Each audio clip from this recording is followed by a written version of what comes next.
Deep within the jungle, stone giants sleep beneath a green sea.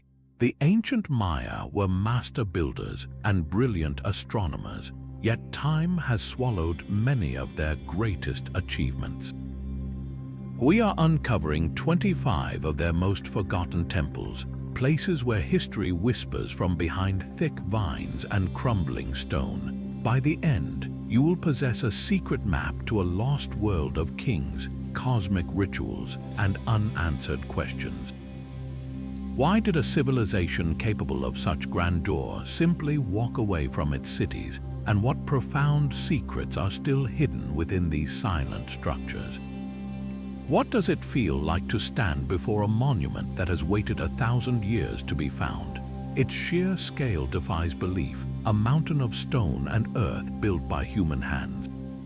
La Danta, the great pyramid complex of El Mirador, is not merely a temple. It is a landscape, an artificial mountain so vast its total volume is said to rival the Great Pyramid of Giza. To stand at its base is to feel microscopic, dwarfed by a structure that swallows the horizon. This is not a lone pyramid, but the heart of a sprawling Acropolis, a citadel in the sky reached by climbing a succession of immense platforms. The jungle has done its best to reclaim it, with massive ceiba and mahogany trees gripping its sides like ancient sentinels, their roots weaving through the stonework. And this leads to the first great mystery. La Danta was not a product of the classic Maya era we so often celebrate. It was constructed centuries earlier during the Preclassic period, a time we once thought was reserved for simpler, smaller villages. Its existence shatters our neat timeline, forcing us to ask what kind of power, what kind of society was capable of such a monumental undertaking over 2,000 years ago. The answer lies in its isolation. Getting to El Mirador is a pilgrimage in itself, a multi-day trek through the dense, roadless Patane rainforest of Guatemala. There are no convenient roads, no tourist buses. You walk, as they did, through a green tunnel of howler monkeys and squawking parrots, feeling the distance from the modern world with every step. This journey is a powerful reminder of the sheer will it took to build here. Every single limestone block, every handful of stucco, had to be carried or dragged through this unforgiving terrain. That staggering effort, followed by the city's complete abandonment, gives La Danta its profound air of melancholy. It is a monument to supreme ambition left to the elements, a forgotten capital waiting for centuries for the world to remember its name. But the forgotten temples of the Maya are not all about sheer, overwhelming scale. Some command attention through drama and artistry, a story etched in stone high above a rushing river. This is the case with Structure 33 at Yaxchilán. Perched on a steep hillside overlooking the mighty Usumacinta River, this temple feels less like a building and more like a statement of power. Its position was a deliberate challenge, a declaration of dominance over the primary trade route of the ancient Maya world. To reach it even today is a journey into a remote borderland, a no-man's land between modern Mexico and Guatemala where the only roads are made of water. This treacherous, politically complicated location is a primary reason it remained obscure for so long, hidden by more than just jungle. Yet the temple's true treasure lies in its doorway, in a series of intricately carved stone lintels that have survived the centuries. These are not abstract patterns, they are history books in granite depicting the city's powerful ruler, Bird Jaguar IV, engaged in sacred and terrifying rituals. We see him performing the act of bloodletting, piercing his own tongue to summon visions and communicate with his ancestors and gods. This was not mere torture, but a profound spiritual duty, a king offering his own essence to maintain the cosmic order. And rising above it all is the temple's hauntingly beautiful roof comb, a stone latticework facade that pierces the jungle canopy. It stands as a silent sentinel, a delicate yet defiant silhouette against the sky, ensuring that even from a distance, no one could forget who ruled this stretch of the river. While the temples of the river and the deep jungle feel remote, another kind of forgotten wonder lies hidden in the deceptively flat landscape of the Yucatán. Here, the pyramid of Nohoch at Coba does not announce itself from a distance. It materializes from the jungle, a colossal stone giant rising 137 feet above the forest floor. For centuries, this was one of the tallest structures in the entire Maya world, yet it remained a secret, largely unknown beyond local knowledge until explorers stumbled upon it in the late 19th century. The true test of this temple is the climb. Its steps are not the clean, restored stairways of more famous sites. They are original, steep, and wildly uneven, each step a different height and depth, worn smooth by time and weather. To ascend is a physical act of faith, pulling yourself upward hand over hand with only a single rope for support. But the reward at the summit is a moment that stops the heart. You stand atop a stone needle piercing an endless green carpet. The world falls away to reveal a perfect, unbroken horizon of jungle canopy stretching to infinity, a view that the rulers of Coba would have reserved for themselves and their gods. This breathtaking perspective makes Coba's forgotten status so puzzling. How could a city with such a commanding presence simply fade from global memory? The answer is written on the ground. Radiating from the city center like stone spokes from a wheel are the Sakbiob, the mysterious white roads. These were not mere paths but raised, paved causeways, some stretching over 60 miles to connect Coba to other powerful cities.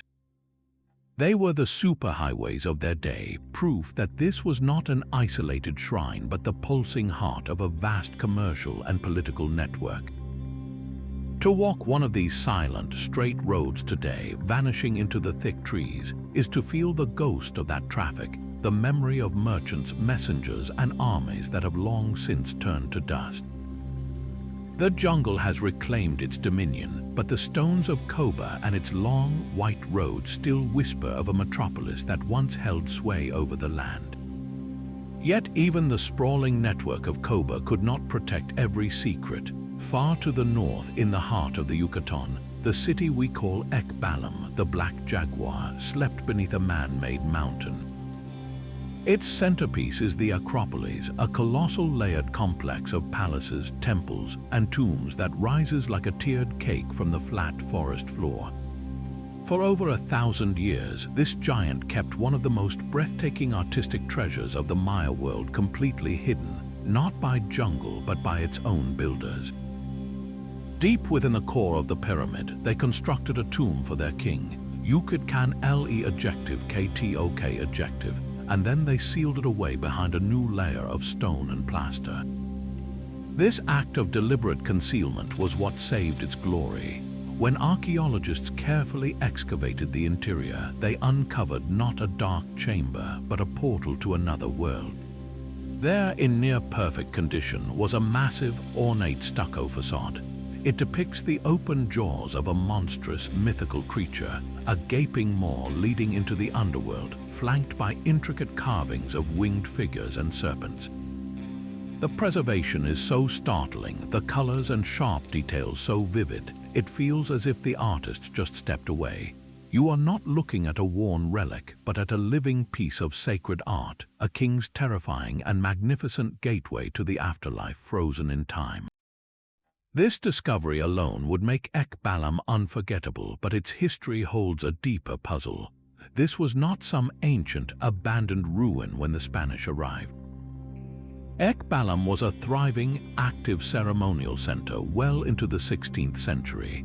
Its people watched the world change, yet they held fast to their traditions within these very walls.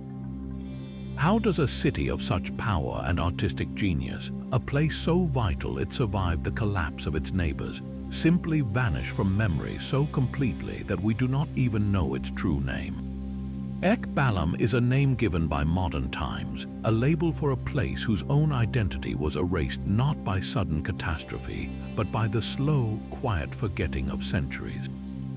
Even a famous temple can hold forgotten secrets in its shadowed heart.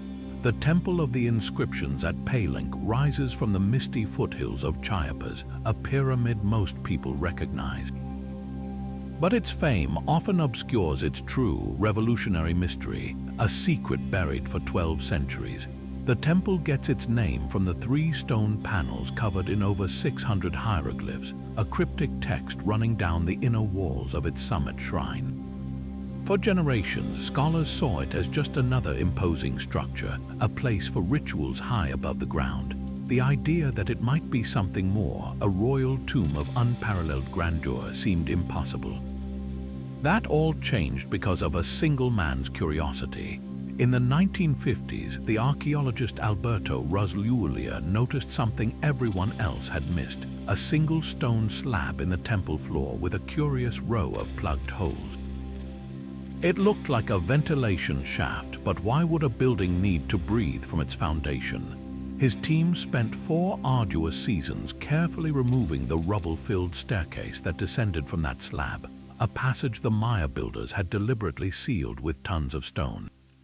It was a journey straight down into the pyramid's core, a dark, claustrophobic descent that ended in a wall of mortar and stone. Breaking through, Ruz found himself in a chamber thick with crystalline formations and the smell of ancient, still air. There, in the eerie silence, lay a single, massive stone sarcophagus, its lid a masterpiece of intricate carving. This was the tomb of K-adjective I-N-I-C-H-J-A-N-A-B adjective Pakal, known to us as King Pakal the Great. The discovery shattered a fundamental belief. Until that moment, we did not know the Maya built their pyramids as elaborate tombs for their rulers.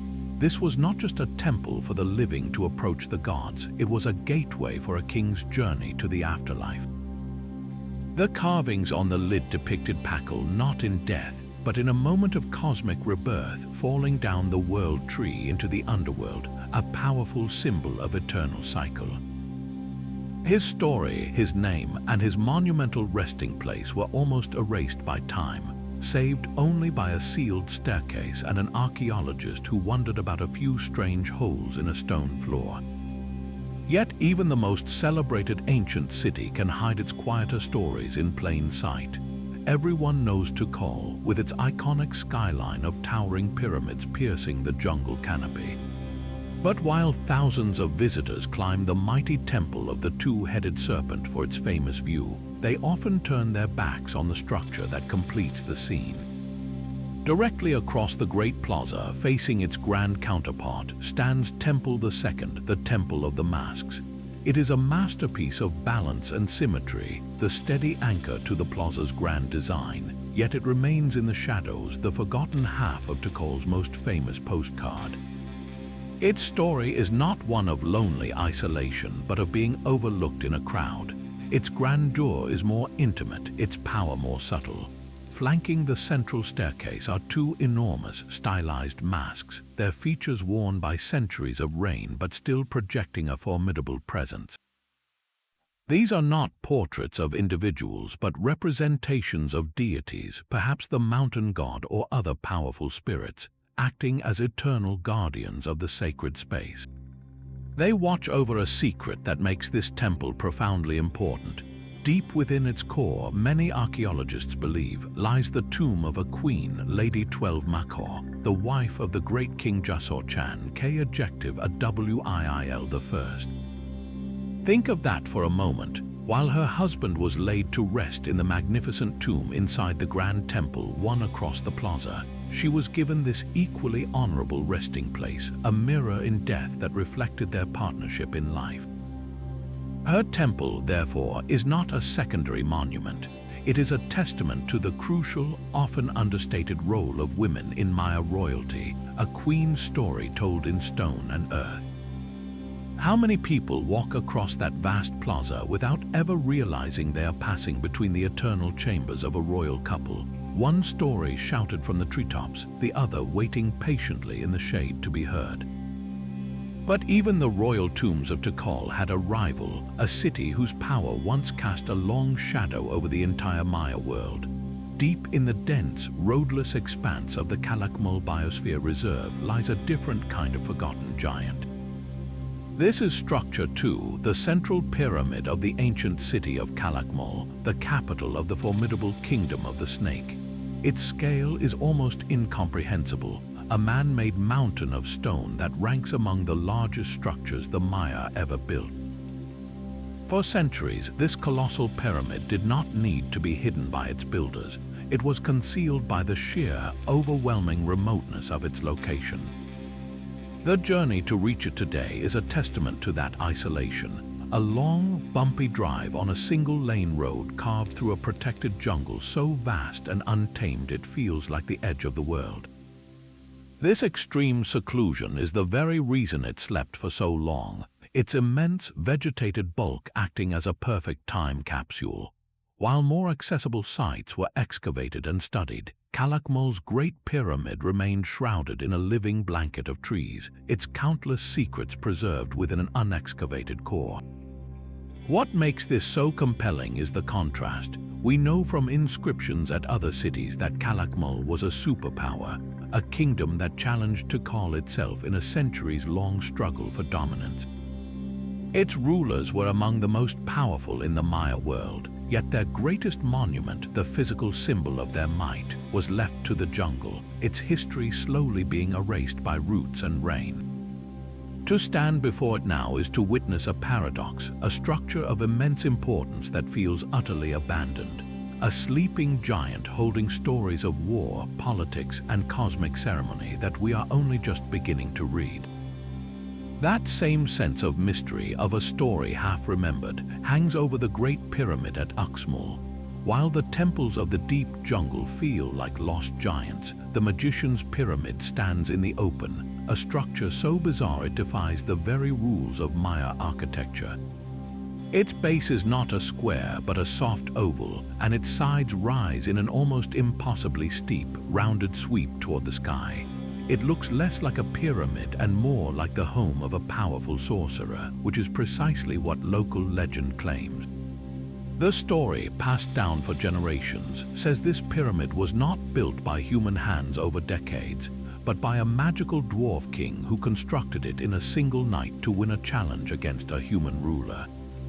This is not just a quaint folk tale.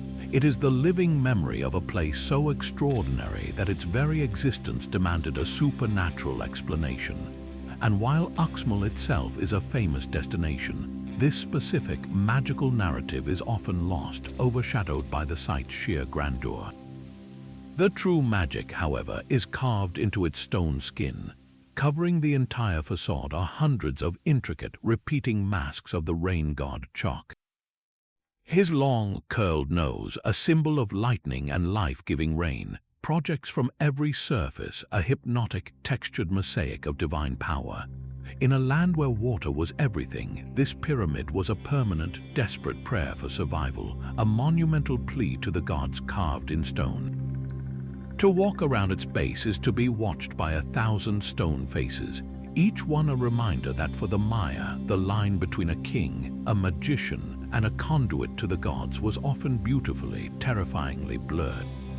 A story can be carved in stone, yet still be lost to the world.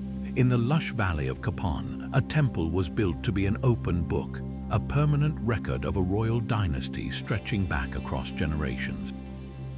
Its central feature was not a tomb or a shrine, but a staircase, a grand procession of 63 steps entirely covered in hieroglyphs. This is the hieroglyphic stairway, the longest single known text from the ancient Maya world, a dynastic history intended to last for eternity. Each step was a chapter, each glyph a sentence in the epic tale of Yucatán's kings, their divine right to rule, their military victories, and their sacred rituals. It was a library built into the heart of the city, a monument to memory itself. But time had other plans. After Yucatán was abandoned, the jungle crept in, and the great staircase began a slow, tragic collapse. The carved blocks tumbled down, scattering like pages ripped from a book and thrown to the wind. The story was shattered. The real tragedy, however, was yet to come. When early archaeologists arrived in the 19th century, they saw the jumble of stones and recognized its importance. But in their haste to preserve it, they made a critical error. They reassembled the steps as best they could, but without the key to the Maya writing system, which was still a complete mystery to them, they had no way of knowing the correct order. They were trying to solve a puzzle with 2,000 pieces and no picture on the box. For decades, the staircase stood as a monument to confusion, its grand narrative scrambled into nonsense. It was a perfect example of how history can be forgotten not just through neglect, but through well-intentioned mistakes. The painstaking work of later epigraphers became a rescue mission, a decades-long effort to slowly, carefully piece the story back together. They are still working on it today, glyph by glyph, trying to return a voice to kings whose words were almost silenced forever. This staircase is a powerful reminder that a record is only as permanent as those who can understand it. A city defined by its own defenses began earned its name from a single, terrifying feature, a deep rain carved not by nature but by human hands. This was no simple ditch. It was a massive, dry moat, a man-made canyon over 1.5 miles long, with a steep, towering inner wall that would have been crowned with a sharp wooden palisade. To enter the city was to cross a narrow, easily defended causeway, a funnel of death for any potential attacker. This single feature transforms our understanding of the Maya world. While we often envision them as peaceful astronomers and artists, Balam tells a story of survival in a landscape of fear. The sheer, back-breaking labor required to dig this moat speaks of a society under immense pressure, a community that felt the need to literally carve a chasm between itself and the outside world. But within this fortified heart, life and faith continued. Temples still rose from the central plaza, their summits peering over the defensive walls, a defiant gesture of normalcy in a time of chaos. These inner temples, while impressive, are often overshadowed by the moat that protects them, their stories muted by the grander narrative of conflict.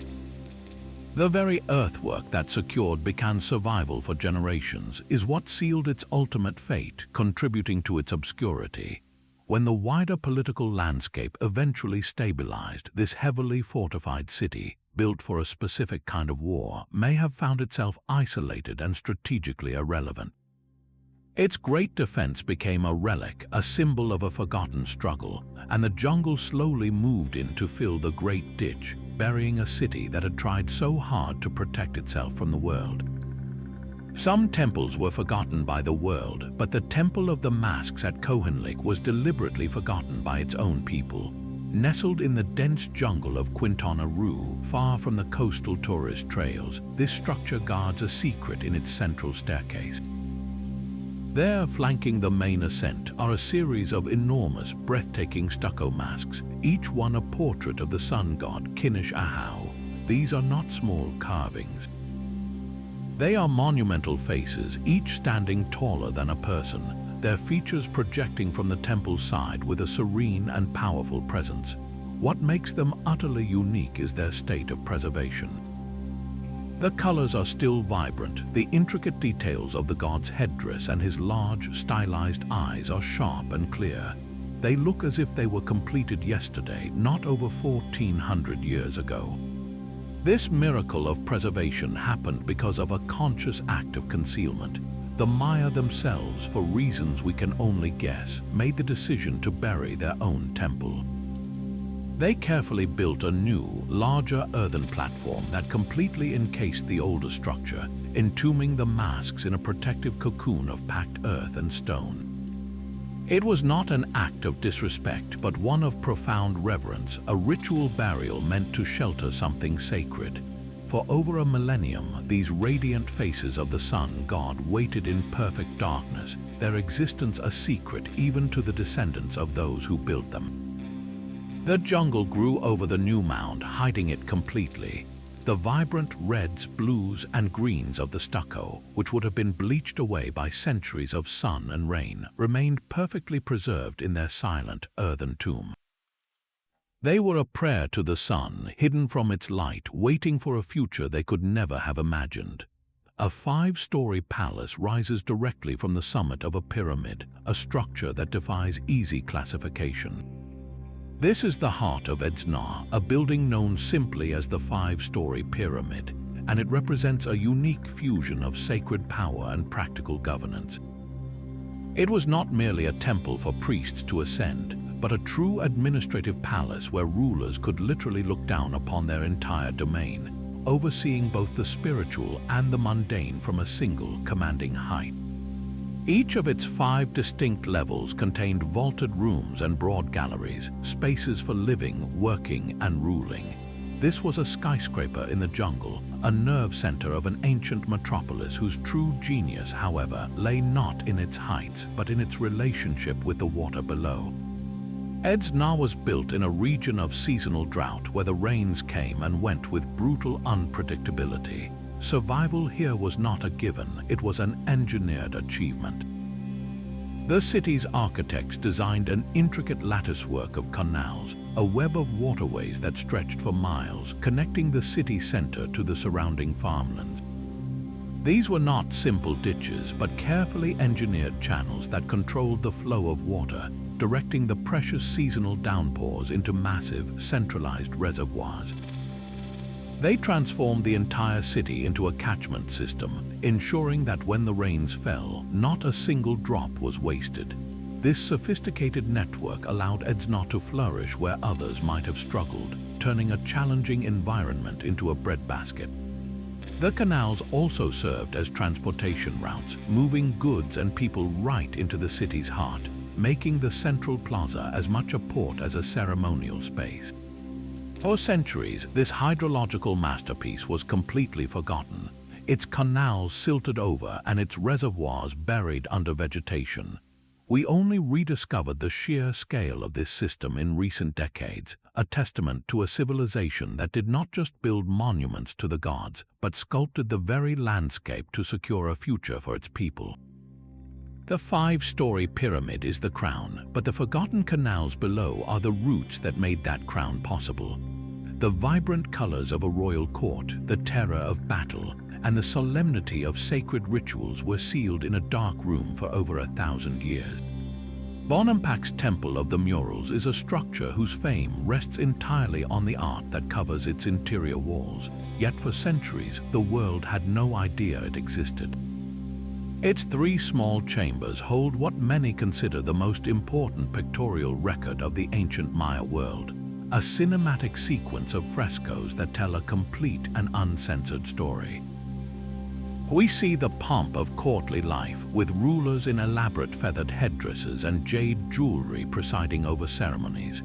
We witness the chaotic, brutal reality of warfare, not as a distant abstraction, but as a visceral struggle where prisoners are seized and warriors lie bleeding on the ground. And we are shown the aftermath, the deeply spiritual yet harrowing rituals of bloodletting and human sacrifice, acts believed to nourish the gods and maintain the cosmic balance. These are not the peaceful stargazers of a romanticized past.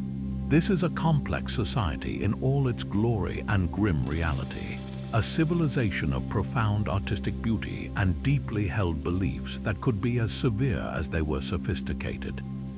The miracle is that we can see it at all. The entire narrative was almost lost to the humidity and mold of the jungle. The temple was completely unknown to the outside world until 1946, when 2 American travelers were led to it by a local Lacandan Maya guide. For generations, the Lacandan people had known of the site and kept its location a secret, an act of preservation that protected the fragile paintings from looters and vandals. When researchers first entered, they found the murals in a state of rapid decay, their vibrant blues, reds, and yellows clouded by a thick layer of calcium carbonate. The painstaking conservation process that followed was a race against time, a delicate effort to save images that were actively disappearing. This temple, therefore, is a dual time capsule. It preserves a breathtakingly vivid snapshot of 8th century Maya life, and it also represents a moment in the 20th century when a secret was finally shared, saving a priceless chapter of human history from vanishing into the jungle's silent embrace. 7 strange clay figures were found inside this temple, each one twisted into a bizarre and unsettling form. The so-called Temple of the 7 Dolls is a small, unassuming structure at Dizibulchaltun, yet it holds one of the most perplexing artifacts of the Maya world.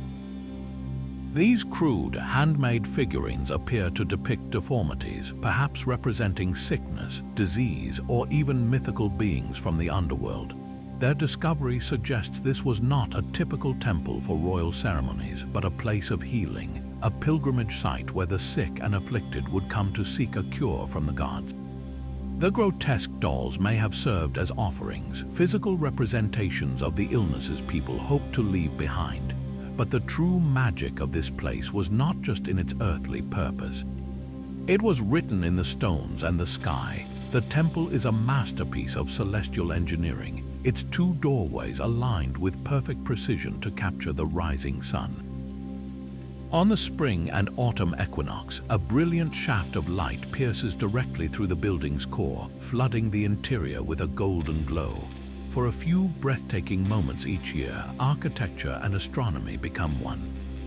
This event would have drawn pilgrims from across the land, a powerful spectacle of cosmic renewal that promised balance and perhaps even healing from the afflictions symbolized by the strange dolls. How could such a powerful tradition, a convergence of science, faith, and hope, simply vanish? As Yaxchilán declined, the jungle reclaimed the temple, and the equinox sun continued its silent, unobserved passage through the empty doorways for centuries, a forgotten performance for an audience of trees and stone. From the painted chambers of healing, we move to a palace of breathtaking scale. Sael's great palace is not a pyramid reaching for the heavens, but a sprawling, three-story monument to earthly power and sophisticated living.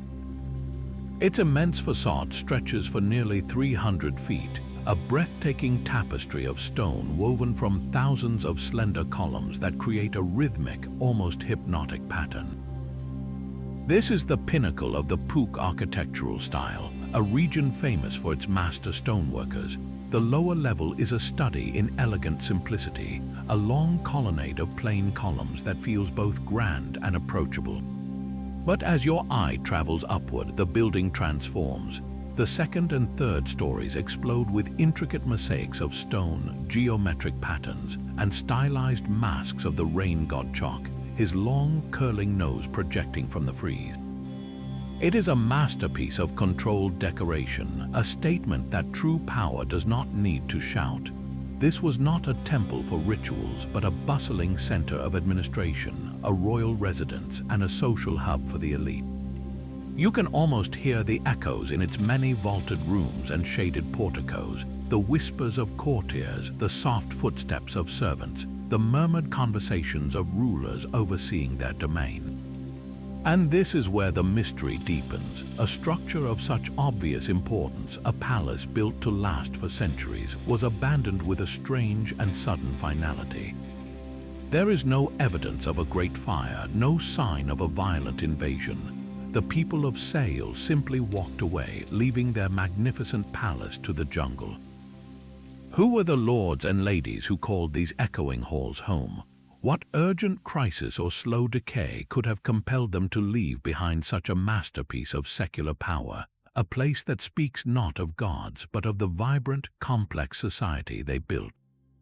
The great palace stands as a ghostly shell, its countless empty rooms holding the silent, unanswered story of a vanished elite.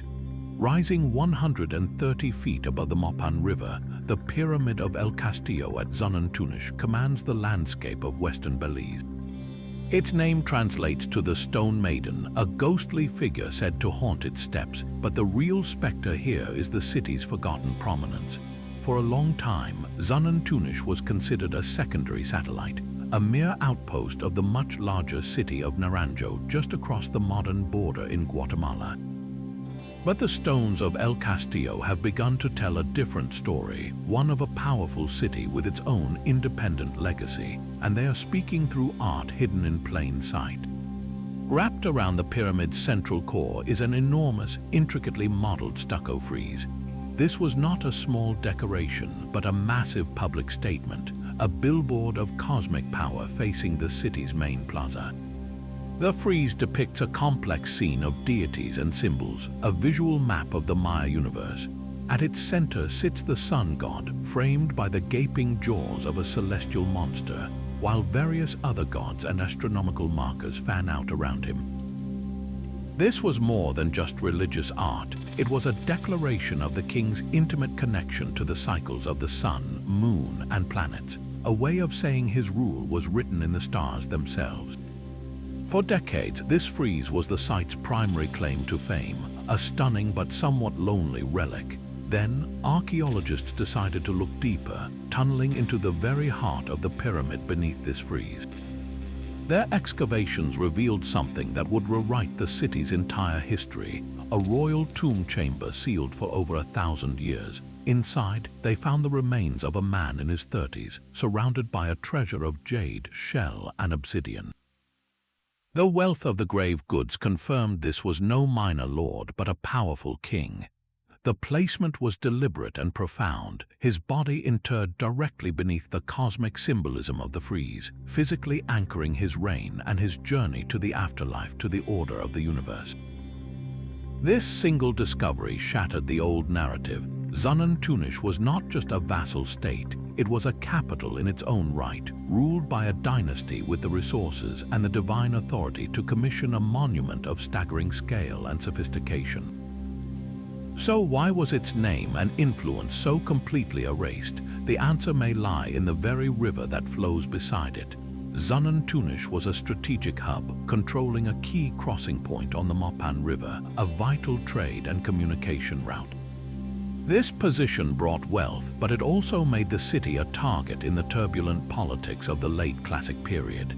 Its resurgence may have been brilliant, but it was also brief. Its hard-won independence snuffed out by the rising power of its neighbors, leaving El Castillo as a silent, stone witness to a kingdom that almost was. There is a city that was built not on the land, but from it. Tonana does not rise from a jungle plain. It is the mountain itself, reshaped by human ambition into a fortress of terrifying scale. Known as the Acropolis, this is not a single building but an entire architectural mountain. A labyrinthine complex of temples, palaces, and sunken courtyards stacked 7 levels high on a steep, natural hillside. To approach it is to feel a sense of vertigo as the stone structures climb upward, defying gravity and logic, each tier connected by narrow staircases that seem to hang in the air. This was a city designed to be climbed, a vertical world where power was measured by altitude, and the rulers lived literally above everyone else. For centuries, this colossal structure was one of the great enigmas of the Maya world, a sprawling ghost city whose true history was locked away in plain sight, carved into the very stones that formed its walls. We knew it was vast, but we had no idea just how fierce its legacy truly was. The key to unlocking Tonana's story lay in its extensive hieroglyphic records, a sprawling collection of texts that took decades for epigraphers to decipher. When they finally did, they revealed a history of relentless ambition. This was not a peaceful center of learning, but the capital of a warrior state, a fierce and bitter rival to the glittering city of Palenque, just a few dozen miles away. The inscriptions tell of a long and bloody conflict, a cold war that turned hot over generations. We learn of a specific, humiliating defeat that Tonana inflicted upon its rival, the capture of a Palenque king named Yaxchilán II. Imagine the scene, a ruler of the most refined and artistic Maya cities taken prisoner in his own territory, then paraded back to this stark, mountainous fortress. He was likely held for years in one of Tonana's many confined courtyards, a living trophy to his captor's power, a constant reminder that for all of Palenque's beauty, Tonana possessed the strength to break a king. This was not an isolated event, but part of a pattern that proved Tonana's dominance in the Western Maya region for centuries. What makes this story even more remarkable is its incredible timescale. The dynasty that ruled from this stone labyrinth was one of the longest lasting in the entire Maya world, its royal line enduring for an almost unbelievable span of time, from the early centuries of the Common Era well into the 10th century. While other great cities like Tikal and Palenque experienced dramatic collapses and abandonments, the rulers of Tonana held on, their power echoing through the mountain corridors long after their rivals had fallen silent. This resilience makes its ultimate obscurity so puzzling. How could a city of such immense strategic importance, a place that outlasted nearly all of its contemporaries, simply fade from memory until its name was forgotten and its history had to be painstakingly rebuilt, glyph by glyph, from the stones of its own fortress? The clash of two worlds is written in the very stones of Izamul. This city, painted a brilliant, uniform yellow, is known today for its immense colonial convent, but that holy building rests upon a foundation of a far older faith. The Pyramid of Calakmul is a hidden giant, one of the most massive structures in the ancient world by sheer volume. It was a temple dedicated to the sun god, a monument so vast and so central to the landscape that when the Spanish conquerors arrived, they saw its enduring power and made a fateful decision. Instead of destroying it completely, they built their own sacred space, the convent of St. Anthony of Padua, directly on top of its base, using the pyramid's own stones as a quarry. This was a deliberate act of spiritual conquest, a symbolic gesture meant to bury the old gods under the new. For centuries, this strategy worked perfectly. The colossal pyramid was simply swallowed, its form hidden beneath the convent and the surrounding town, its history forgotten by all but a few. The immense platform you walk across in the main square is not natural earth, it is the buried body of the sun god's temple. This creates a profound dissonance, a feeling that you are standing in two places at once. You see the Spanish arches and the yellow walls, but you are walking on the bones of a Maya Acropolis. The very name of the city, Izamul, is thought to derive from the name of a legendary priest-ruler, Itzamna, linking the place to its primordial origins. The pyramid was not just large, it was a central axis of the entire region, a physical representation of the sun's power meant to be seen for miles around. How does a place of such overwhelming physical presence simply vanish from memory? It did not crumble into the jungle like other temples, it was assimilated, its identity erased by a new layer of history built directly upon its back. The story of Calakmul is not one of abandonment, but of a forced and literal entombment, a past so powerful it had to be buried beneath a city of yellow paint and Catholic saints. The Maya world was built of stone, but on its westernmost frontier, the rules changed. Comalcalco stands as a bizarre and brilliant outlier, a city where the temples were not carved from limestone, but baked from the earth itself. In a landscape devoid of usable stone, the builders turned to the mud of the swampy Tabasco lowlands, fashioning it into fired clay bricks. This was not a compromise, but an ingenious adaptation, a testament to Maya engineering flexibility.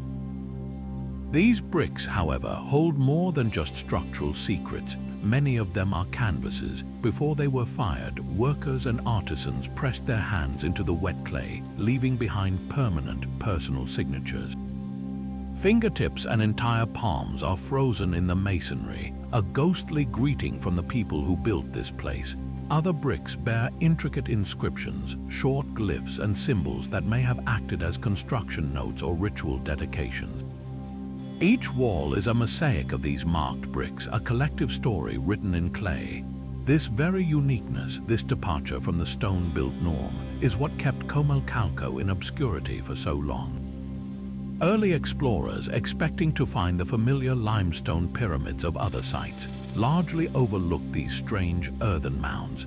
The city's challenging, swampy location further concealed it, its brick cores blending into the soft, wet ground. For centuries, the westernmost beacon of the Maya world remained a whispered secret, its temples built from fire and mud, waiting for someone to read the stories pressed into their very skin. A city named Distant Stone could only have been built in a place of profound isolation. Nohoch sits deep in the heart of the Patain, a two-day trek from the nearest modern road, a location so remote it remained lost to the world long after its grand arrivals were rediscovered. Its very name is a perfect description of its fate, a place of distant stones waiting for the world to come closer. Today, a small team of archaeologists lives in a seasonal camp, working against the relentless jungle to pry its story from the earth. They are not uncovering a forgotten village, but a sophisticated urban center, a city that held the delicate and dangerous balance of power between two superpowers, Tikal and the Kingdom of the Snake from Calakmul. The evidence is emerging one stone at a time from the towering stelae that stand like silent sentinels in the main plaza. These carved stone pillars depict Nochtan's own line of kings, their regalia and glyphs speaking of a dynasty that navigated a political minefield for generations. Imagine the diplomatic tightrope these rulers must have walked, positioned directly between two empires locked in a centuries-long struggle. They were the buffer state, the potential ally, or the inevitable target. The temples now being excavated from the green grip of the jungle were the stages for this high-stakes political theater, where alliances were forged with royal marriages and broken with declarations of war. Every new carving, every tomb discovered in these structures adds another sentence to a history we never knew existed. For centuries, Nochtan was a blank space on the map, a name without a story. Now its distant stones are beginning to speak, and they are telling a tale of survival, strategy, and a city that refused to be crushed between two giants. Power often flowed along the rivers, and on the banks of the San Pedro Martir, a forgotten king built his fortune. Moral-reforma was not a sprawling metropolis of the deep jungle, but something just as vital, a bustling trade port where goods and ideas converged. Its lifeblood was the river, a liquid highway connecting the powerful states of the interior to the wider world. Canoes heavy with jade, obsidian, quetzal feathers, and cacao would have lined its shores, their contents taxed and traded by the city's rulers. This strategic control of commerce brought immense wealth that was poured directly into the city's heart in a statement of profound cosmic and political ambition. For here, moral-reforma constructed its own version of a sacred design, a complex of twin pyramids facing each other across a broad plaza. This specific architectural form is a rare and powerful symbol, one famously associated with the great city of Tikal to the south. It was used to mark the passing of a Katon, a 20-year cycle in the Maya calendar, a ceremony that reaffirmed the king's connection to the flow of time itself. By building this complex, the rulers of moral-reforma were doing more than just erecting temples. They were declaring their city a peer to the superpowers, a legitimate center of ritual power worthy of the grandest traditions. They were staking a claim not just in commerce but in the cosmos. Yet this hard-won status proved as fleeting as the river current. The very geography that gave moral-reforma its strength became its vulnerability. When political tides shifted and trade routes changed, when new alliances redirected the flow of wealth down other channels, the city's purpose evaporated. The river grew quiet, the plazas empty. The jungle, always waiting at the edges, did not need to conquer this place by force. It simply crept back in, slowly and silently burying the twin pyramids and the dreams of the kings who built them, leaving a once bustling port to sleep beneath a silent green sea. A place of red corn rises from the earth, a name that speaks of life and sustenance. Chacoban's Gran Basamento is not a single temple but an entire sacred hill, a sprawling main platform built to elevate multiple shrines closer to the heavens. This was the ceremonial core of one of the largest Maya centers in the Lake Bacala region, a hub of spiritual and community life for generations. Yet for centuries, its true identity was a secret kept by the very soil that sustained the local people. The great platform and its temples did not sleep beneath an impenetrable jungle, but were hidden in plain sight, camouflaged by the rhythms of everyday survival. Local families for generations cultivated the land as milpa farmers, growing their corn, beans, and squash right over the forgotten plazas and along the sides of the buried pyramids. To them, it was simply fertile ground, a gift from the earth that fed their community. They walked over the stone courtyards of kings without ever knowing the colossal history that lay just beneath their feet. The stones themselves became part of the landscape, silent and patient. This all changed in the 1970s when a chance discovery or a deliberate archaeological survey finally peeled back that thin layer of topsoil and crops. The realization must have been staggering. The simple farmlands were suddenly revealed as the capstone of a lost city. The process of clearing the vegetation was not just an excavation, it was a transformation, turning a field of red corn back into a place of processions and power. This is what makes Calakmul so profoundly different. Its obscurity was not born of remote, roadless jungle, but of integration, a sacred place so completely reclaimed by life that it became a part of it, waiting for the right moment to show its grand, stone face to the world once more. But that slow reclamation by nature stands in stark contrast to a city that was abandoned in a sudden, fiery break. The ceremonial plazas of Yaxchilán tell a story not of a slow fade, but of a violent and final rupture. Perched on a defensible ridge in the Guatemalan highlands, this was the first capital of the Calakmul, a powerful new kingdom that rose long after the great classic cities had fallen silent. Its temples and ball courts were not ancient relics to the people who built them. They were vibrant centers of a modern, assertive state. The stone foundations we see today were once topped by structures with towering thatched roofs, their plazas bustling with a society confident in its own power. This confidence drew the attention of the most unexpected of allies. When the Spanish conquistador Pedro de Alvarado arrived in the region, he found a complex political landscape. The Calakmul were engaged in a bitter war with their traditional rivals, the K-iche adjective. Seeing an opportunity, the Calakmul rulers made a fateful decision. They forged an alliance with the Spanish, fighting alongside them to defeat their enemies. For a brief, surreal period, Yaxchilán became the first capital of the new Spanish colony in the region. The sounds of European speech and armor echoed in these plazas, a strange interlude of cooperation. But the alliance was built on a foundation of profound misunderstanding and brutal Spanish demands for gold and tribute. The relationship soured quickly, transforming from partnership into oppression. Within a year, the Calakmul could take no more. They made the agonizing choice to abandon their magnificent capital, burning it behind them in a tactical retreat to the hills, leaving nothing but scorched stone for the Spanish to claim. The temples of Yaxchilán are therefore not just forgotten, they are symbols of a last, desperate stand. Their story is a complex tapestry of indigenous politics, strategic alliance, and ultimate betrayal. A chapter of Maya resistance that is often completely overshadowed by the more ancient, crumbling pyramids of the classic period. The final great capital of the Maya world was not built in a remote wilderness, but on the dry, flat plains of the Yucatán. Mayapan was a city of echoes, a deliberate copy of the grander Chichen Itza, built by a council of ruling families who sought to consolidate their power and recreate a lost golden age. At its heart stands a strange, crumbling tower known as El Caracol, the snail shell. This is their version of the famous observatory, a smaller, more weathered structure that seems to hunch against the sky.